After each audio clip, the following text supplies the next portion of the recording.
5 seconds. Start.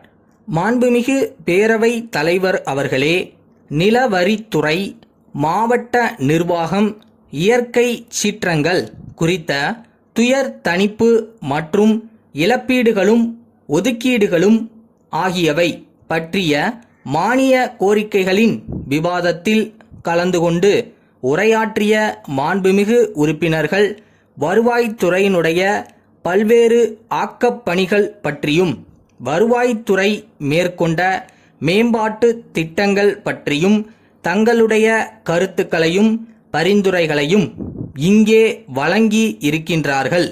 நமது நாடு விடுதலை பெறுவதற்கு முன்பு அரசுக்கு வருவாயை ஈட்டித் தருகின்ற ஒரு பெரும் துறையாக இந்த வருவாய்த்துறைதான் இருந்தது. ஆகவேதான் அதற்கு வருவாய்த்துறை என்று பெயர் வைத்தார்கள். வருவாயை கவனிக்கின்ற அளவுக்கு அமைந்த தன்மையின் காரணமாகத்தான் மாவட்டத்தில் ஆட்சி செய்கின்றவரை மாவட்ட ஆட்சியர் என்று அழைத்தார்கள். ஆக வருவாயை வசூலிப்பதிலே முனைந்து நிற்க வேண்டும் என்ற அடிப்படையில்தான் மாவட்டங்கள் அமைக்கப்பட்டன. ஆனால் இப்பொழுது மாவட்ட ஆட்சித் தலைவருக்கு இருக்கின்ற பொறுப்புகளும் கடமைகளும் அவர் ஏற்று செய்ய வேண்டிய பணிகளும் விரிவு அடைந்திருக்கின்றன. அந்த வகையிலே பார்க்கின்ற போது எப்போதுமே வருவாய்த்துறைக்கு ஒரு விதத்தில் முக்கியத்துவம் உண்டு என்றாலும் நாடு விடுதலை பெற்றதற்கு பிறகு அதன் முக்கியத்துவம் வேறு வகையிலும் அதிகரித்தது. மற்ற எல்லா துறைகளையும் உடன் அழைத்து செல்லக்கூடிய ஒரு வகையிலும் எல்லா துறைகளுடைய கூட்டுறவையும் பெற வேண்டிய தன்மையிலும் சிற்றூர்கள் தோறும் பணியாற்ற வேண்டிய நிலைமையிலும் நமது மாவட்ட ஆட்சித் தலைவர்கள் இருந்து கொண்டிருக்கிறார்கள் என்பதை நான் தெரிவித்துக் கொள்கிறேன். இன்றைக்கு எல்லா துறைகளுடைய பொறுப்பையும் ஏற்று ஒவ்வொரு மாவட்டத்திலும் நிகழ்கின்ற எல்லா நிகழ்ச்சிகளுக்கும் பொறுப்பேற்று அரசுக்கும் தலைமைச் செயலகத்துக்கும் பதில் சொல்ல வேண்டிய பொறுப்புடையவர்களாக மாவட்ட ஆட்சித் தலைவர்கள் இருந்து கொண்டிருக்கிறார்கள். ஆகவேதான் மாவட்ட ஆட்சித் தலைவர் என்ற பொருத்தமான பெயரை நாம் வைத்திருக்கிறோம்.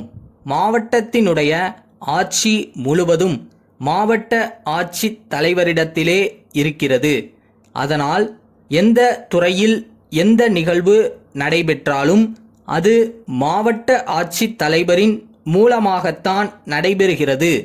சட்ட ஒழுங்கு பிரச்சனை, வறட்சி துயர் தணிப்பு பணி, வெள்ள தணிப்பு பணி, குடும்ப நலத்திட்டம், சுகாதார மேம்பாட்டு பணி, தன்னிறைவு திட்டங்கள் போன்ற எந்த பணியாக இருந்தாலும் அவை ஒழுங்காக நடைபெறுகின்றனவா என்று கண்காணிக்கின்ற பொறுப்பை மாவட்ட ஆட்சி தலைவரிடத்திலும் அதன் சார்புடைய வருவாய்த்துறை அதிகாரிகளிடத்திலும் அரசு ஒப்படைத்திருக்கிறது. அவர்களும் மிகச்சிறந்த முறையில் பணியாற்றி வருகிறார்கள்.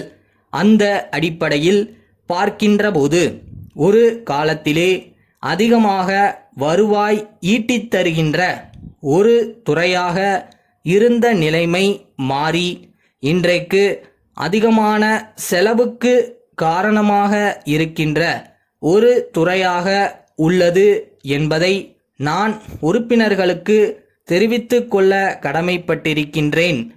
சென்னை குமரன் நிறுவனத்தின் செயலாளர், தாம்பரம் அண்ணா சாலை, திரு கோபால் அவர்களுக்கு எழுதிய 5/1/86 தேதியிட்ட கடிதம்.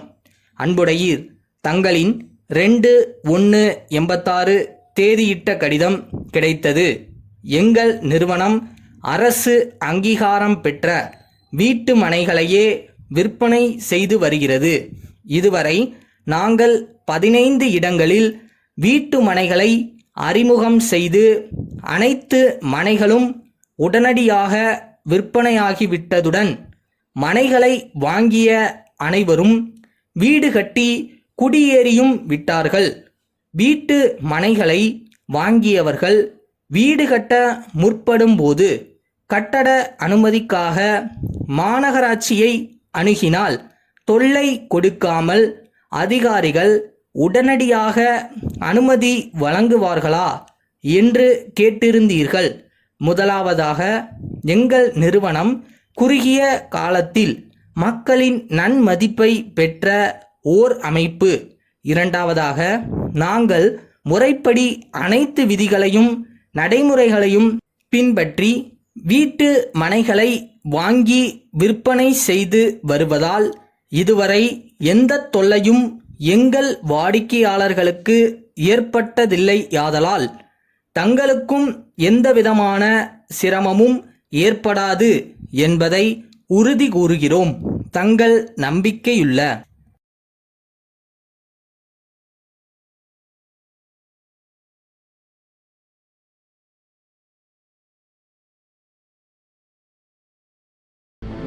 எல்லாருக்கும் ஏதாவது ஒரு வகையில் கவலை இருந்துக்கிட்டு தான் இருக்கும்.